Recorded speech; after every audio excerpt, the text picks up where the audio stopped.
कहानी एक शिप एक बहरी जहाज की है जिसका नाम पोसाइडन है और ये बहुत बड़ा होता है, इतना बड़ा कि इसमें बहुत सारे फ्लोर्स होते हैं। और आज इस जहाज में बहुत सारे लोग आए हुए थे जो सबके सब बहुत खुश थे क्योंकि आज है 31 दिसंबर की रात, यानी कल से नया साल शुरू हो जाएगा। जहाँ कोई इस जहाज में पार्टी कर रहा है, कोई ताश खेल रहा है तो कोई डांस कर रहा है। फिर हम शिप का कंट्रोल रूम देखते हैं जहाँ कैप्टन को कुछ गलत होने का शक होता है। वो कहता है जरूर कोई गड़बड़ है और तभी वो देखता है कि सामने से एक बहुत बड़ी और ऊंची लहर इनके जहाज की तरफ ही आ रही है, जो देखकर सारे कैप्टन ही काफी डर जाते हैं और जल्दी से शिप को मोड़ने की कोशिश करने लगते हैं। वो इसे मोड़ने में कामयाब भी हो जाते हैं, मगर लहर इतनी बड़ी थी कि कुछ देर पहले उसके पीछे चांद नजर आ रहा था, मगर वो पूरी तरह इस लहर के पीछे छुप गया है, जिसका मतलब था कि लहर इनके शिप से भी काफी बड़ी थी। फिर ये लोग ऐलान करते हैं कि जहाज में एक बहुत ही बड़ी मुसीबत आने वाली है, एक हादसा होने वाला है। तो सारे मुसाफिर और ऑफिसर्स एकदम अलर्ट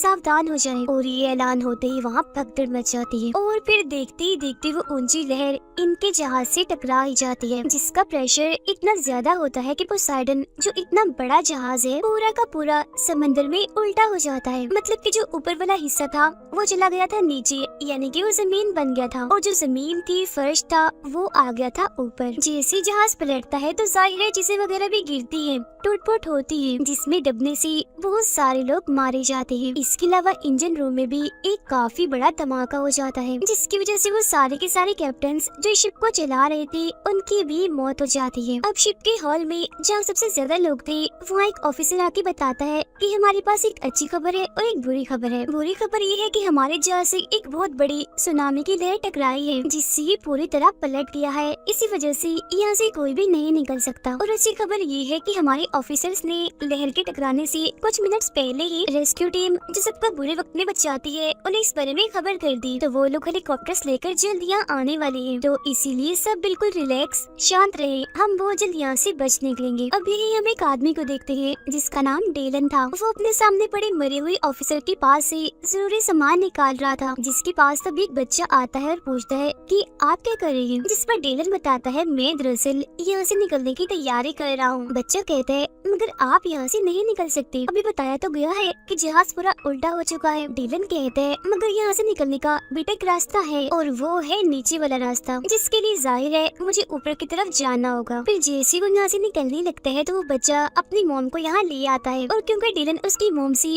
पहले मिल चुका है तो वो उसे जानता है। उसकी मोम पूछती है डेलन आपने इसे क्या कहा कि आप यहाँ से निकल सकते हैं, जिस पर वो बोलता है कि हाँ मैं एक रास्ते के बारे में जानता हूँ। बच्चे की मोम बोलती है मगर आपने सुना नहीं, अब एक ऑफिसर ने क्या कहा कि हमें यहाँ रुककर इंतजार करना चाहिए, मदद आने वाली है। शिप पलटा हुआ है तो कोई भी यहाँ से नहीं निकल सकता। इतनी ही देर में वहाँ एक और आदमी रॉबर्ट और एक बूढ़ा आदमी भी आ जाता है। बूढ़ा आदमी बताता है कि मैं एक आर्किटेक्ट हूँ, मतलब हर चीज का डिजाइनर, हर तरह के सामान को बनाने में माहिर, जो कश्तियों जहाजों के बारे में भी काफी अच्छे से जानता है। और मेरे हिसाब से इस जहाज को ऐसे नहीं बनाया गया कि उल्टा होकर तैरे, जिसका मतलब है कि ऐसे पानी में पड़ा रहेगा और डूब जाएगा, जिससे हम सबके सब मारे जाएंगे। अब जो दूसरा आदमी था यानी रॉबर्ट, वो डेलन से पूछता है क्या तुम्हें डिस्को का रास्ता मालूम है। डेलन कहता है कि हाँ वो ऊपर है, मगर इन हालात में तुम डिस्को क्यों जाना चाहते हो, तुम्हारा क्या डांस करने का दिल कर रहा है। रॉबर्ट कहता है नहीं, वहाँ मेरी बेटी फंसी हुई है, मैं भी तुम्हारे साथ जाना चाहता हूँ, मगर पहले मैं अपनी बेटी को बचाऊंगा और फिर उसे लेकर हम यहाँ से चलेंगे। डेलन कहता है कि नहीं नहीं ऐसा नहीं हो सकता क्योंकि मैं अपने काम अकेला ही करता हूँ। तब रॉबर्ट उसे पूछता है अच्छा चलो ये बताओ कि सबसे शॉर्टकट मतलब कि ऊपर जाने का छोटा रास्ता कौन सा है, जिस पर वो कहता है जैसे मुझे पता चलेगा बता दूंगा। जिससे ये बात तो साबित हो गई कि डेलन यहाँ से निकलना तो चाहता है मगर रास्ते उसे खुद भी नहीं पता। तभी रॉबर्ट शिप के एक आदमी को बुलाकर उससे पूछता है अच्छा यहाँ से ऊपर जाने का सबसे छोटा रास्ता कौन सा है, जिस पर वो आदमी इशारों से उन्हें रास्ता समझाने लगता है। रॉबर्ट उससे कहता है जितना तुम एक साल में कमाते हो उससे दुगने पैसे दूंगा मैं तुम्हें, बस तुम खुद हमें वहाँ तक ले जाओ। जिस पर वो आदमी राजी हो जाता है, यानी कि अब वो भी रॉबर्ट के साथ जाएगा। ऐसा होने के बाद रॉबर्ट डेलन से कहते हैं सुनो मेरी बात, अगर तुम्हारे पास प्लान है तो हमारे पास गाइड है जो हमें हर जगह के बारे में बताएगा, तो इसीलिए अगर हम सब एक साथ जाएंगे तो हमारी जान बच सकती है, अलग अलग अगर हम गए तो हो सकता है हम मर जाएं। जिसके लिए अब आखिरकार डेलन मान जाता है, जिसके बाद ही सारे लोग मिलकर जहाज के नीचे वाले हिस्से की तरफ जाने के लिए निकल पड़ते हैं। हम जानते हैं कि जहाज का वो निचला हिस्सा ऊपर की तरफ है, इसीलिए ये लोग वहीं जा रहे थे और वहाँ जाकर ये उस रास्ते से निकलने वाली थी जहाँ पर बड़े बड़े पंखे होते हैं जो शिप को चलाकर आगे की तरफ ले जाते हैं। फिर जब ये लोग उस हॉल से निकल रहे थे तो वहाँ के सारे दरवाजों को बंद कर दिया जाता है ताकि पानी अंदर न आ सके। हालांकि उधर पहले से काफी सारा पानी मौजूद था, मगर वहाँ के खिड़कियाँ दरवाजे इतने मजबूत थे कि मजीद और पानी अंदर नहीं आ सकता था। ये लोग लगातार आगे बढ़ रहे थे ताकि कैसे भी करके जहाज के नीचे वाले हिस्से में पहुंच जाए और यहाँ से निकल सके ताकि इनकी जान बच जाए। मगर थोड़ी सी आगे जाने के बाद इनका सारा रास्ता बंद हो जाता है क्योंकि आगे बहुत सारे लोगों की लाशें पड़ी होती है। जिसके बाद ये लिफ्ट का दरवाजा खोलते हैं। यहाँ से लिफ्ट काफी ऊपर होती है। फिर एक काफी बड़ी लोहे की पट्टी से ये सामने वाले दरवाजे की तरफ एक रास्ता बनाते हैं ताकि ये लोग उस दरवाजे को खोलकर यहाँ से निकल सके। मगर लाख कोशिश के बाद भी इनसे वो दरवाजा नहीं खुलता। पर तभी यहाँ जो ऊपर वाले फ्लोर की लिफ्ट होती है उसका दरवाजा खुल जाता है। तब जैसे तैसे लोग एक दूसरे की मदद करके उस रास्ते से निकल जाते हैं और उस लिफ्ट वाले रास्ते में आ जाते हैं। लेकिन अभी भी दो लोग पीछे ही थे, एक बूढ़ा आदमी और एक शिप वाला इनका गाइड। और जैसे ये लोग उस रास्ते के जरिए ऊपर चढ़ रहे थे तो इनके नीचे लोहे की पट्टी का वो रास्ता खिसक जाता है, गिर जाता है। जिसके बाद ये उस लिफ्ट वाले रास्ते के किनारे से लटक जाते हैं। ये हाथ भी नहीं छोड़ सकते क्योंकि नीचे काफी गहरी खाई है और अगर ये गिर गए तो सिर्फ मौत ही है। लेकिन यहाँ लटक कर मुसीबत कम नहीं हुई थी क्योंकि ऊपर जो लिफ्ट थी वो भी अब धीरे धीरे से नीचे आ रही थी, जो अगर इन दोनों से टकरा गई तब भी इनकी मौत पक्की है। अब डिलन ने बूढ़े आदमी का हाथ पकड़ा होता है जबकि वो गाइड बूढ़े आदमी की टांग पकड़ के लटका होता है। डिलन इन्हें खींचने की कोशिश तो कर रहा होता है मगर वजन बहुत ज्यादा था तो वो इसमें नाकाम रहता है। फिर तभी डिलन देखता है कि ऊपर से लिफ्ट बस गिरने ही वाली है, इसीलिए वो बूढ़े आदमी को कहता है कि कैसे भी करके उस गाइड को नीचे गिरा दो, उसे छोड़ दो वरना तुम भी मारे जाओगे। तब बूढ़ा आदमी ना चाहकर भी टांग मारकर उसे नीचे की तरफ गिरा देता है जिससे उस गाइड की मौत हो जाती है। फिर अब जैसे डिलन बूढ़े आदमी को खींचता है तो लिफ्ट जोर से जाके नीचे गिरती है जिससे वहाँ एक काफी बड़ा धमाका हो जाता है और हर तरफ आग फैल जाती है। इसीलिए डिलन और रॉबर्ट जल्दी से अपने लिफ्ट का दरवाजा बंद कर लेते हैं और अब इनमें से एक आदमी मारा गया। अब ये बचते हैं 5 लोग, जिसके बाद दोबारा से ये आगे बढ़ने लगते हैं। थोड़ी दूर जाने पर इन्हें डिस्को एरिया मिल जाता है जहाँ इन्हें रॉबर्ट की बेटी, उसकी बेटी का दोस्त, इसके अलावा 2 और लोग मिल जाते हैं, यानी कि टोटल 4 लोग इन्हें मिले थे, जिसका मतलब अब ये 9 है। और अब इन्हें जल्द से जल्द कैसे भी करके शिप के ऊपर वाले हिस्से तक पहुँचना ही पड़ेगा क्योंकि ये शिप डूबने वाली है। अब जब ये लोग आगे बढ़ रहे थे तो रास्ता एक बार फिर बंद हो जाता है और अगर ये लोग दूसरी तरफ जाना चाहते हैं तो वहाँ लोहे की एक काफी बड़ी रेलिंग टूट के गिरी हुई थी जिसके जरिए ये दूसरी तरफ जा सकते थे। तब डिलन उनसे पूछता है कि यहाँ से निकलने का किसी को कोई और रास्ता पता है। अब यहाँ एक लड़की जो काफी दिनों से इस शिप में छुपकर रह रही थी क्योंकि उसके पास टिकट नहीं थी, तो वो इन्हें बताती है कि मैं काफी दिन से इस शिप में रह रही हूँ, मुझे यहाँ के हर जगह के बारे में पता है, इसके अलावा यहाँ से निकलने का और कोई रास्ता नहीं है। जिसके बाद अब ये लोग एक एक करके उस रेलिंग पर से चढ़कर यहाँ से निकलना शुरू करते हैं, जहाँ फिर 5 लोग जैसे तैसे करके दूसरी तरफ पहुँच जाते हैं। फिर तभी रॉबर्ट अपनी बेटी को कहता है कि अब तुम आ जाओ बेटा दूसरी तरफ जाने के लिए। मगर तभी इधर एक शराबी आ जाता है जो इन्हें डिस्को में मिला था। वो कहता है पहले मैं जाऊंगा और फिर जैसे वो जाने लगता है बीच में होता है तो तभी ऊपर से इंजन का एक बहुत बड़ा हिस्सा उसके ऊपर आके गिरता है, जिस वजह से वो शराबी भी और रेलिंग भी टूटकर उसके साथ ही नीचे चली जाती है। अब इंजन के उस हिस्से के साथ वहाँ पानी में बहुत सारा तेल भी गिर जाता है। चिंगारियाँ तो पहले ही वहाँ गिर रही थी तो इसी वजह से वहाँ आग लग जाती है पानी में। और वो शराबी मर गया था इसलिए अभी 8 रह गए थे, लेकिन सिर्फ 5 लोग ही दूसरी तरफ गए थे जहाँ इन्हें जाना था, जबकि रॉबर्ट, उसकी बेटी और डिलन अभी भी वहीं पीछे ही फंसे हुए थे। नीचे पानी में आग लगी हुई थी, कोई भी रास्ता नहीं था जिससे वो उस पार जा सके क्योंकि इंजन गिरने से रेलिंग भी टूट चुकी थी। तभी डिलन एक पाइप के साथ रस्सी बांधता है और पानी में घुस जाता है क्योंकि वो जानता है कि आग के नीचे पानी है जहाँ आग उसे छू भी नहीं सकती, इसीलिए वो नीचे ही तैरते हुए दूसरी तरफ पहुँच जाता है। वहाँ वो रस्सी का दूसरा सिरा पाइप के साथ बांध देता है जिससे लटक कर रॉबर्ट और उसकी बेटी भी इस तरफ आ जाते हैं, जिससे अभी 8 के 8 बज जाते हैं और दोबारा से ऊपर की तरफ जाने लगते हैं। अब डिलन को सब कुछ इसलिए भी पता था क्योंकि एक वक्त ऐसा था जब वो नेवी में काम करता था। अब हालांकि उसने नेवी छोड़ दी थी मगर शिप के बारे में अभी भी उसे काफी जानकारी थी। अब हॉल का सीन दिखाया जाता है जहाँ सारे लोग इस इंतजार में थे कि कोई मदद आएगी। वो सबके सब काफी घबराने लगते हैं क्योंकि पानी के प्रेशर से वहाँ के मजबूत शीशे भी टूट रहे थे। और फिर जैसे शीशे टूटते हैं, एक प्रेशर के साथ बहुत सारा पानी अंदर आ जाता है, जिसमें वो सब के सब डूबकर मारे जाते हैं। वो बेचारे अपने आखिरी वक्त में चिल्लाने के अलावा और कुछ भी नहीं कर सकते थे। उनकी चीखें वो 8 लोग भी सुन लेते हैं और समझ जाते हैं कि बेचारे सब मारे गए। लेकिन इस वक्त जहाँ ये लोग थे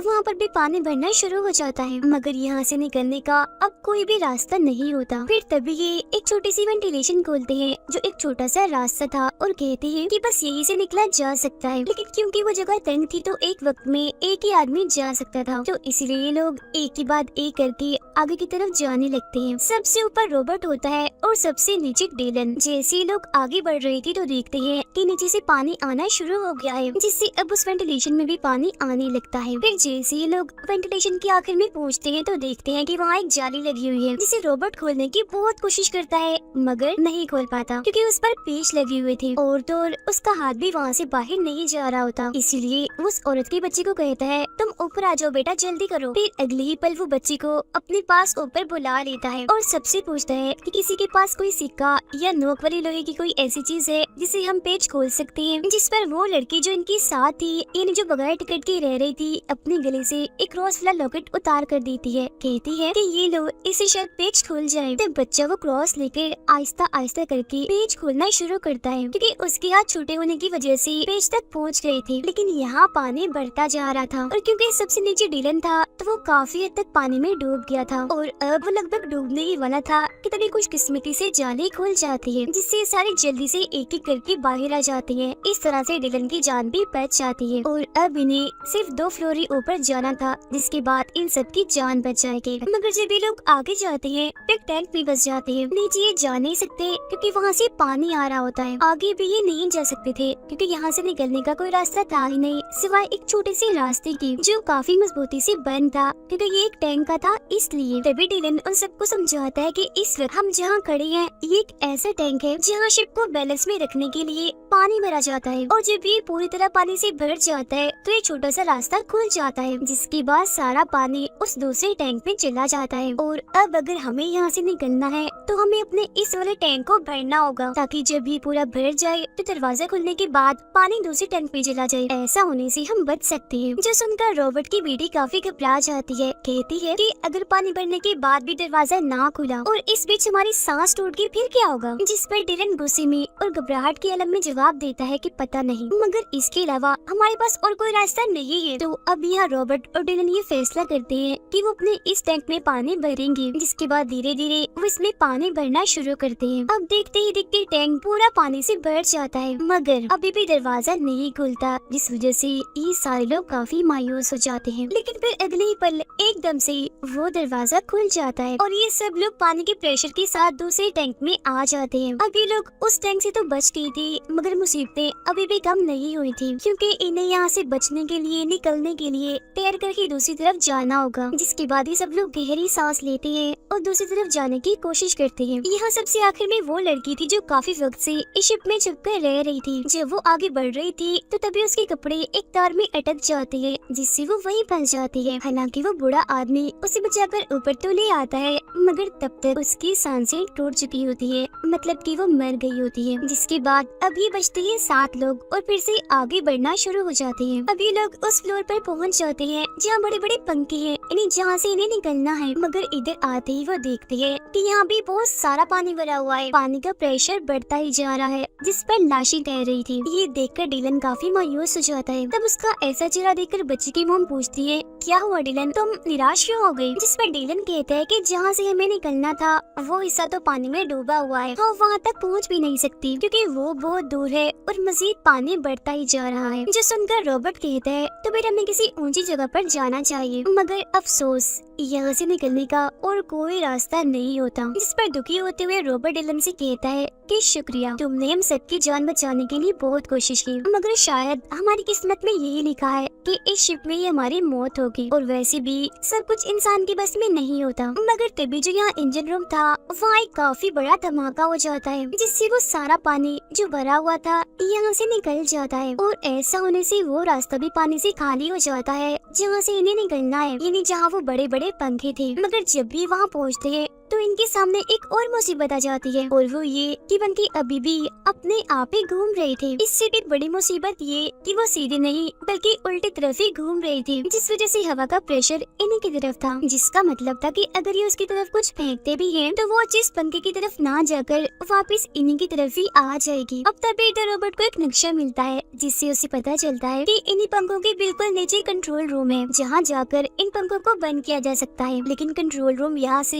150 फीट की दूरी पर है और वहाँ जाने का मतलब मौत है। मगर इसके बावजूद भी रॉबर्ट वहाँ जाने के लिए तैयार था, जो देखकर उसकी बेटी का दोस्त कहता है, आप रहने दीजिए, आप वहाँ नहीं जा सकती, मुझे जाने दीजिए क्योंकि मैं वहाँ जा सकता हूँ और इन पंखों को बंद भी कर सकता हूँ। जिसके फौरन ही बाद वो वहाँ जाने के लिए तैयार था, पंखों को बंद करने के लिए। लेकिन उसके जाने की वजह से रॉबर्ट की बेटी रो रही होती है, वो उसे जाने के लिए मना करती है। तब उसका दोस्त कहता है, जाना जरूरी है, किसी को तो जाना ही होगा। और अब अपनी बेटी को रोता हुआ देखकर रॉबर्ट खुद पानी में कूद जाता है और कंट्रोल रूम की तरफ बढ़ने लगता है। तभी हम देखते हैं कि डीलन यहाँ पर नहीं है, क्योंकि वो छोटा बच्चा पानी में बह गया था, जिसे डीलन और उसकी मॉम ढूंढ रहे थे। बच्चा उन्हें बहुत जल्द मिल जाता है, जिसे डीलन बचा भी लेता है, जिसके बाद वो वापस उसी जगह पर आ जाते हैं जहाँ बाकी लोग थे। लेकिन मुसीबत यहाँ भी पानी बढ़ता ही जा रहा था, और अगर इन्होंने पंखों को बंद नहीं किया, यहाँ से ना निकले तो ये भी डूबकर मारे जाएंगे। उधर रॉबर्ट कंट्रोल रूम में पहुंचकर पंखों को बंद करने की कोशिश कर रहा होता है, लेकिन वो देखता है कि जिस बटन से पंखे बंद होने थे वो खराब हो गया है, और साथ ही रॉबर्ट की सांसें भी टूट रही होती है, जिस वजह से वो बेचारा तड़प रहा होता है। वो मरने ही वाला था कि तभी वो उस बटन को देख लेता है, जिससे पंखों को रिवर्स किया जाता है, यानी पंखों के घूमने और चलने के रुख को बदला जा सकता है। और मरने से चंद सेकंड पहले ही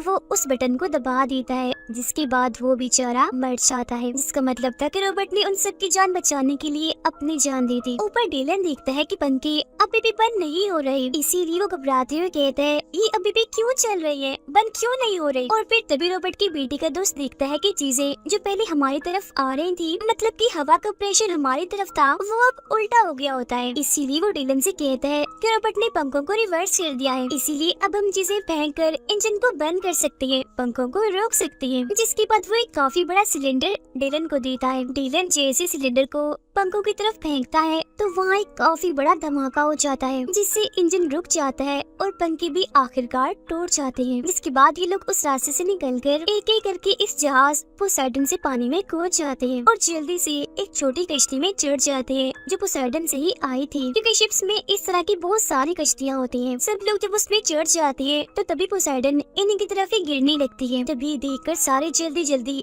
चप्पू चलाना शुरू कर देते हैं, और फिर जैसे पोसाइडन इन पर गिरने ही वाली थी, ये उसे काफी दूर आ गए थे। पोसाइडन जो एक बहुत ही बड़ी शिप थी, कुछ घंटों पहले बड़ी शान से पानी पर तैर रही थी और वो पूरी तरह से पानी में डूब चुकी थी। जिसके बाद ये एक फ्लेयर गन चलाती है ताकि जो रेस्क्यू टीम इन्हें बचाने के लिए निकली है वो इन्हें देख ले। तब होता भी बिल्कुल ऐसे ही है, कुछ ही देर में रेस्क्यू टीम इनके पास पहुंचकर इन सबको बचा लेती है और इस तरह से इन 6 लोगों की जान बच जाती है। और बस इसी के साथ ये कहानी इधर ही खत्म हो जाती है।